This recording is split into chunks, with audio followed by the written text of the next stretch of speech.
อันนี้รถแก้เพียงมาเนี่ยแก่ไม่ทีนี้อ๋อแก้ไม่กินมาไม่จ่ายไม่จ่ายโอ้ไม่จ่ายรักอันยามันลบบ่เวลาเขายกนี่นะอ๋อโอ้อุปกรณ์เรานี่เด็ดพี่น้องอันนี้บ่รักเตือนนะฮะตอนนั้นนะฮะพูดอันกุ้งเตอร์มันอยู่รักพูดเลยรักดินนั่นแหละอ๋อของตัวรักดินตะปุ๊แม่อ๋อแล้วก็หนิงไปหั่นเนาะหนิงสลับไปพี่บ่แม่อ๋อคิดว่าเขาสิดึงตัวนี้ยันมันเดอะหันเพื่อนเขานะอ๋อแต่เขาดึงซื้อมาเลยเป็นแยกออกมามันสิเดอะเฮือนนี่เนาะแม่อ๋อเขาจะได้ไปตรงไหน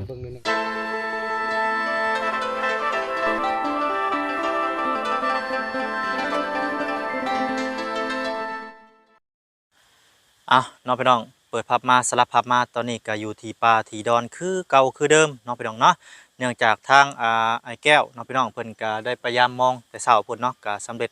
ภารกิจแต่ก็ได้ปลาอยู่2โตน้องพี่น้องปลาน้อยแล้วก็มีเขียดก็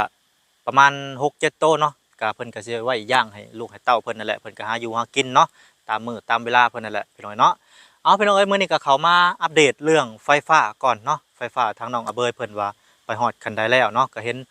รถเพิ่นจอดพูนอยู่เทิงพุ่นพี่น้องเนาะรถทางสร้างไฟเพิ่นเดี๋ยวบ่น้อยก็สิขึ้นไปถามเพิ่นเนาะสบายดีเด้อพ่อแม่พี่น้อง FC กันเบิดสุขุสุคนน้องพี่น้องบ่ว่าสิอยู่ไกลหรืออยู่ไกลบ่ว่าสิเป็นพี่น้องฝั่งลาวฝั่งไทยบ่ว่าสิเป็นพี่น้องทางต่างประเทศก็ยินดีต้อนรับเข้าสู่ช่องบ่าวนาเสียงรายคือเก่าคือเดิมน้องพี่น้องเนาะนี่แหละพี่น้องทางสร้างไฟเฮาก็มาฮอดจอดเทิงแล้วเนาะตอนนี้เรากำลังทางทีมงานเรากำลังขมุกขมุมอยู่น้องพี่น้องเพิ่นกำลังประสานงานกันอยู่ว่าซั่นซะเนาะก็สิไปสอบถามเรื่องราวรายละเอียดเนาะว่าเพิ่นได้เอาหยังมาแน่ได้เพิ่นได้สั่งไฟสั่งสายไฟแล้วละบ่หรือว่าจังใดน้องพี่น้องทางสาบุญเพิ่นก็ประสานงานอยู่เนาะไปสาวพี่น้องบ่ว่าระยะห่างเดียวเขาไปหาทางสั่งไฟกันเลยพี่น้องเนาะไปน้องพี่น้องบาดนี้เปิดผ้ามาสลับผ้ามาบาดนี้ปอโตมายืนกุดุกกิเดอยู่พี่น้องเอ้ยบาดนี้เนาะโอ้ยืนไวอยู่เลยโอ้โตปวดโพแท้อันนี้เสาไฟขึ้นเวทีแล้วพี่น้องเนาะ โอ้ผมมีนะมีบอลใส่สายไฟพี่น้องเนาะโอ้เรากำลังสินิ่งมาพี่น้องเนาะเรากำลังพังลักพี่น้องเนาะโอ้ผู้ลักต่อไปพี่น้องเลยเบิ้งก่อนโอ้ผู้พี่น้องเลยทางนั้นสั่งไฟเข้ามาแล้วพี่น้องเนาะโอ้เรากำลังดำเนินโอ้เราพักมาตะพุ่นตีนี่เนาะอ๋อเรามาพังแต่เช้าที่นี่โอ้จักลักเบิ่งเลย2 4 5ลักบ่หรือจังใดเนาะจะไปถามเพิ่นก่อนเนาะ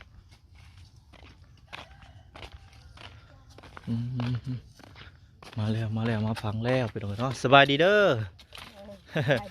มาฟังแต่เช้าคุณบ่โอ้จักลักตะมวนเบิดนี่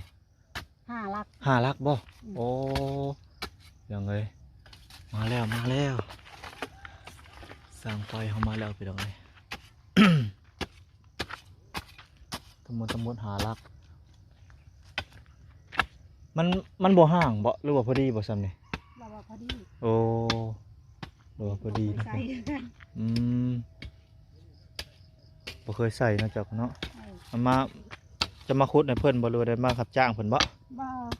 จะเป็นอันเมียเพิ่นบ่เป็นเมียเหรออ๋อเป็นเมียอันสร้างไฟเนาะโดย พี่น้องเอ้ยผู้เดี๋ยวไปเบิ่งทางนั้นต่ออีกพี่น้องเอ้ย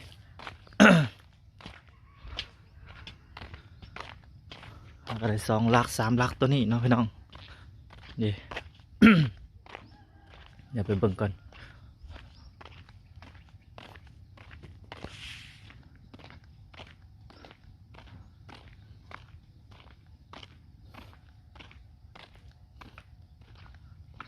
มาแล้วพี่น้องเลยสบายดีเด้อสั่งเด้อสั่งไฟเนาะโดยอ้ายยังสิพันดอนโอ้ไอซีพันดอนเป็นไงอยู่ในบ้านนี่พ่อเจ้าอยู่ในบ้านนี่แหละโดยมาเมื่อนี้สตาร์ทเมื่อนี้เลยเนาะโอ้ฟังแต่เช้าคุณบ่เนี่ยแต่เช้าโอ้พอดีแล้วเลยเนาะเพราะมันแดดกันช่วยแล้วมันสิแดดแม่นเลยแดดลีแล้วโดยกับเวียกกับที่ลายแม่นโอ้ยังร้ายอยู่เวียกซะเนาะโอ้งานดอกงานบุญโอ้ช่วงนี้พอดีตอนเช้าแม่นยังสิไปงานอีกบ่เนี่ยแม่นโอ้ยังติดงานอยู่ก็เลยมาพังไว้เนาะ มันปุ่งพุ่นน่ะนี่ บัดนี้มื้อได้ดำเนินเรื่องสายไฟบัดนี้ ถ้าว่าไฟมามื้อแรงกับมื้ออื่น อ๋อ มันมานะว่า โดย มันสิฮอดพระลานแล้ว เน่งมาแต่พุ่นบ่ เฮาซื้อมาทางออนไลน์นะเขาคนส่ง อ๋อสื่อสายมันนี่ แม่น อ๋อ มาที่เวียงพุ่น โดยสื่อสายสั่งสายมาว่าซั่นซะเนาะทางเจ้านี่ยังบ่มีสายมันเนาะได้สั่งเอาเดือน แม่น ได้ ได้สั่งแล้วเฮาบ่ได้ซื้อไว้ บ่ได้ซื้อไว้ ได้ซื้อ อ๋อเข้าใจ ซื้อ แล้ว มันสิข้างแล้วมันจะโดนเฮ็ดทีนึง มันอย่ามันเก่ามันเหียนเนาะ แม่น อย่าเขาติว่าซั่นว่าซั่น แม่น โอ้เข้าใจแล้วพี่น้องเอ้ย ซื้นี่ก็รับ3-4ล้านเลยนะ โอ้ จั จักข่าวๆดูจักแมทเข้าไปนี่ ประมาณนั้น มัน เนาะ เกือบ300แล้วก็200ป้ายแล้วก็มา อ๋อ 3ล้านประมาณนั้นมันหลักตัวนั้น แซนลักตัวอยู่เข้มทางผุนบ่ หลักตัวนั้นตัวเหียนเลยนะ โอ้มีเฮือนนะหั่นเนาะ ข้างๆมันนะ อืม ไปตัวนี้มันซื้อยันมันเลิกกับเพื่อนเขานะ อ๋อ เลยแยกออกมาทาง อืม ทำหลักยังแล่นซื้อเส้นตัวนี้เลย อืมโดย เอาหลักไฟมันพุ่นกับปุ๊บมันยาก มันยาว อันนี้ ยากเนาะ มันบ่มีตาข่าย อืม มันมีตาข่ายแล้วก็มันสบาย โดย เอามาตะหน้ากูดึงตาข่ายมาที่นะ อืม ดึงตาข่ายมาแล้วเขาก็บดออกได้ ใส่เวลานี่แล่นเขาจักมื้อนี่สมมุติว่า กันเฮ็ดนี่บ่ แม่กับเฮ็ดนิ่งเข้าไป มือเดียว มื้อเดียวเลยบ่ ก็ว่าเขามีรักเลยมีแต่ดึงสายมี เออเท่านั้นเนาะ มีเวลาว่างแมลงเขาสิไปใส่กระดานฮะแต่ดอกไว้ แสดงว่าบ่ดนเนาะข้าอยากเฮ็ดเนาะถ้าว่าติดงานซื่อๆหน่อยเนาะ แม่นทีมงานเขาก็รอท่าใส่ไฟแน่ แม่นแหละรอสายไฟมา 3 มื้อแล้วก็ฝากเขาไว้ฮ้อน เอ มื้อ อถ้าว่าเฮ็ดแต่แท้อุปกรณ์ครบนี่มื้อเดียวเนาะ มื้อเดียว อ๋อแสดงว่าบ่ดนซะดนน้ำสั่งสายไฟ ดึงนึงก็บ่ได้ยากปานใดดอก เออโดยเฮ็ดจะคนสบ่สิเฮ็ดหนึ่งไฟนี่ 2-3 คนนั่นแหละเขาดึงสวยเสีย แม่นแหละต้องได้ดึงสวยสาวใหม่สาวนี่เจ้าประมาณจักปีเนาะเจ้าสมมุติว่า โอ้คันไม่แก่นอยู่10กว่าปี20ปีก็ยังได้เลย จะได้ถ่ายเทื่อหนึ่งเนาะ เสาเฮือนเอาได้มันเป็นแก่นมันแก่น กับอันนั้นมันโมเมนต์แนวมุงเนาะเฮือนเฮามันมุงมันตากแดดตากฝนได้ อันนี้มันฝนห้ำมันหลดจากเฮียน ได้อยู่10ปีโดย ได้กับนี้ระดับนี้ แม่นแหละแต่เรื่องนั้นเนาะ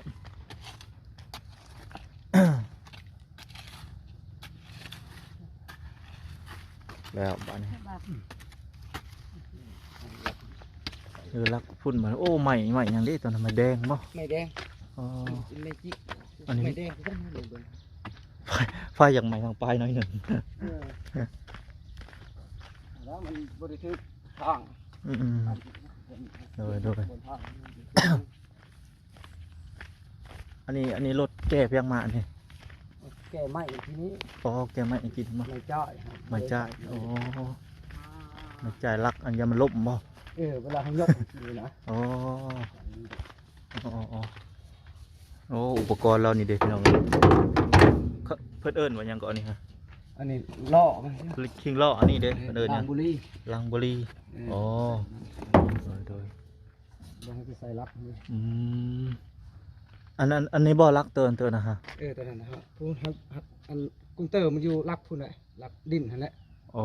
ของตัวรักดินตะปุ๊ แม่ อ๋อแล้วก็หนึ่งไปหันเนาะ เออ หนึ่งสลับไปพี่บ่ แม่น อ๋อ คิดว่าเขาสิดึงตัวนี้ยันมันเดอะหันเพื่อนเขานะ อ๋อ แต่เขาดึงซื้อมาเลย อืม เฮ็ดได้แยกออกมา มันสิเด้อเฮือนนี่เนาะ แม่น อ๋อเข้าใจแล้วพี่น้องเอ้ย เบิ่งนึงเบิ่งคือว่ามันบ่เดอะว่าเบิ่งได้มันเดอะ โอ้แม่นแล้วพี่น้องเอ้ย คันสิยับมาพี่ยันมันถึกทาง ถึกทางอีกบัดนี้เนาะ ถ้ามันยับมาพี่ก็ได้อยู่มันก็วิดแต่ วิดเลย ถึกทางเขาแล้วมันยับ อ๋อสร้างไปเพิ่นก็แบบออกแบบบ่ให้มันกีดขวางเพิ่นนเราก็ได้เราก็ต้องมาเบิ่งนี่ เขาจะเฮ็ดเรือนเฮ็ดซานมันยาก แม่น เฮ็ดใหม่เดียวก็เพราะว่าเขาราคาเขามา แม่นแล้ว ก็รักไฟฟ้าเอาเบย คนนี้ เอาเบยเอาเบยนี่ เฮือนน้องอาเบยพี่น้องเอ้ยไฟฟ้าเฮือนน้องอาเบยทั้งสาบุญเพิ่นดำเนินเนาะพี่น้องเรื่องไฟฟ้านี่แหละ มันก็เลยมีโอกาสพี่น้องมาอัปเดตให้เพิ่นอัปเดตให้พี่น้องรับทราบรู้นำกันเนาะพี่น้องว่าเรื่องไฟฟ้าไปฮอดกันได้แล้วพี่น้องเอ้ยเนาะ ใส่มาเลยต่อไปขันบ่ตัวนั้นตัวขับบ้างกันตัวนี้ตัวก็ไฟกันตัวนี้ที่นั่งมาเลยนอนด้วยมัน ทั้งเลยจังหวะ สายไฟนี่ใหญ่เนาะสำคัญเลยบ่ ใหญ่สำคัญเลยบ่ ซ้ำกันนะกับเขาดึงเพื่อนนั่นแหละ แม่นแหละ สาย 2.10 สำคัญ ขนาดมัน2.10 ยังมีใหญ่กว่านี้เลยเนาะมีใหญ่กว่า นี่ ยังมีอีก เป็น แต่ว่า สายตะไคร้มันก็ใหญ่กว่าอยู่ อ๋อยังมีใหญ่กว่านี้ หาพุ่นแหละ ต้องได้ไฟใหญ่ๆอะนะไฟแห้งเนาะเพิ่นเฮ็ดมี ตัวนี้แล้วไฟมันสิพออยู่คันที่เอาทางนั้นไฟมันบ่พอ อ๋อ ว่ามันมีโรงสีฮะ อืม ไฟมันตกเวลาเขาสีเขาเอาเลยใส่บ่ได้น้ำก็บ่ได้ ต้องเกี่ยวอยู่เลยเนาะสายน้อยก็บ่ได้อีกเลยเนาะแม่นบ่หรือว่าในใดหรือว่าเป็นน้ำไฟมันน้อย ไฟ คน มันตะไค ไฟ ร้ บ่หลาย พอบัดนั้น ไฟบ่พอ เขาเอาลงไฟสีสายเพราะทางนั้นมีแต่2สายนะแล้วมันเบิดอยู่ในโรงสีหั่น มันกินแห้งเนาะ มันแห้ง ผู้ใดเฮ็ดธุรกิจนี่มันบ่ได้เลยแบบว่า มันจักได้แล้วแต่ว่ามันมีซองเลยมันสีมี3เข้าตลาดเนี่ย ต้องได้4สายบ่อ้ายจังหวะจังใด สี่สาย อ๋อ2สาย3สายบ่ได้ อั เนาะ นนี้มันเป็นของรวมบัดนะธรรมดา เออ ตัวที่โรงสีต้องว่าราคาเอกชนของอันนั้นหมอเอกชน อ๋อ ของบ่ได้ซื้อ ของรวมเนาะ ของรวมเพราะว่ามันก็ตัดลงอยู่เด้ แม่นต้องได้ตัดลงอีกไปหน่อย ได้ไหมได้จะได้กลับก่อน เอาเดี๋ยวเสร็จงานเนาะจะคอยมาว่ากันใหม่หน่อยเนาะ ไม่ได้ขนาดนั้นก็ โดย มาไหม สวัสดีไปหน่อยทางสร้างเราก็เมื่อเวียงเมืองงานก่อนไปหน่อยเนาะก็รอท่าทางสายไฟนั่นแหละไปหน่อยเนาะสายไฟมาก็ จวดเลยเราอะไปหน่อยสตาร์ทเลยมือเดียวเราอะเนาะมันก็บ่ยากปานใดเราอะไปหน่อยทางสร้างไฟก็ได้เอาก็บ่เป็นหยังเนาะไปหน่อยเนาะก็ให้เพิ่นไปเวียกไปงานก่อนหาสิไปบังคับเพิ่นหลายก็บ่ได้เนาะไปหน่อยเนาะเพราะว่าเพิ่นก็มีงานหลายนั่นแหละเข้าใจนำกันแหละเนาะไปหน่อยเนาะนี่เด้เราก็ถือว่าสำนึกก็ถือว่าซ้ำแล้วแหละไปหน่อยเพราะว่ารอถ่าสายไฟมาไว้ก็เทศตะแรงแล้วเลยเราอะไปหน่อยเนาะก็สิประมาณนี้แหละไปหน่อยเนาะเรื่องราวทางสายไฟน้องไปหน่อยเนาะ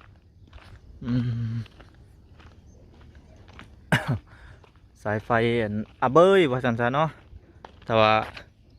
บ่ท่วงบ่ทันน้องไปน้องทางห้องเบยหรือว่าทางไอ้แก้วก็สิใช้น้ำกันนั่นแหละน้องไปน้องไฟฟ้านั่นก็ได้ก็เพื่อนบ้านน้องไปน้องก็เบิ่งกันไปยาวๆแหละน้องไปน้องเนาะก็สิบอกก็สิว่าเพิ่นก่อนน้องไปน้องเนาะถ้าว่าบ่มี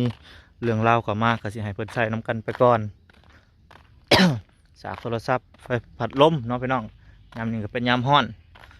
ก็ให้ทางไอ้แก้วเพิ่นใช้น้ำเบยไปก่อนนิ่งไปให้เลยว่าสันๆเนาะแต่ว่ามีเรื่องราวจังใดก็จังว่ากันใหม่ทีหลังน้องไปน้องเนาะตอนนี้ก็รอถ่าหั่นแหละทางสร้างไฟเพิ่นสำเร็จเสร็จงานเพิ่นก่อนเนาะพี่น้องโอ้ต้นเราไปน้องก็ฮ้อนแต่เช้าแถมมื้อนี้ก็ได้พี่น้องเอ้ยโหดโพน้องพี่น้องจังได้กะพบพ่อกันอีกพี่น้องจังได้กะขอบุญขอบคุณทั้งผู้ใหญ่ใจดีทั้งสาบุญเพิ่นน้องพี่น้องเนาะที่ได้แล่นไฟเข้ามาให้ทั้งน้องเบยเพิ่นได้ใช้หรือว่าทั้งไอ้แก้วเพิ่นได้ใช้น้ำแหละเนาะกะเห็นทั้งครอบครัวไอ้แก้วหรือว่าทั้งน้องเบยเพิ่นมีความสุขดีใจเนาะพี่น้องเนาะบ่น้อยทั้งทีมงานก็ดีใจนำเพิ่นพี่น้องเนาะเห็นเพิ่นมีความสุขพี่น้องได้หาอยู่หากินได้มาเฮ็ดกินนำครอบครัวได้เห็นเพิ่นมีรอยยิ้มหรือว่าได้ยินเสียงหัวเราะน้องพี่น้องบ่น้อยก็โอ้ยดีใจหลายพี่น้องเนาะที่เห็นคนหนึ่งครอบครัวคนหนึ่งทุกข์ยากได้มาเปิดทางให้เพิ่นแล้วก็เพิ่นก็มีความสุขบัดนี้เนาะแต่ละครอบครัวแหละพี่น้องเนาะบ่เห็นบ่น้อยได้เห็นก็ดีใจนำแต่ละครอบครัวพี่น้องเนาะก็ได้ขอบคุณทางผู้ใหญ่ใจดีเด้อหลายๆแล้วก็ทีนี้เนี่ย FC เขามาเป็นกำลังใจให้เนาะแล้วก็ขอบใจเบิร์ดสุขุสุคนนั่นแหละทาง FC ผู้ใหญ่ใจดีเด้ออายุมันขอเงินเบิร์ดสุขุสุคนสาธุเอาแล้วทางบ่น้อยไปแล้วสบายดีพี่น้องสบายดี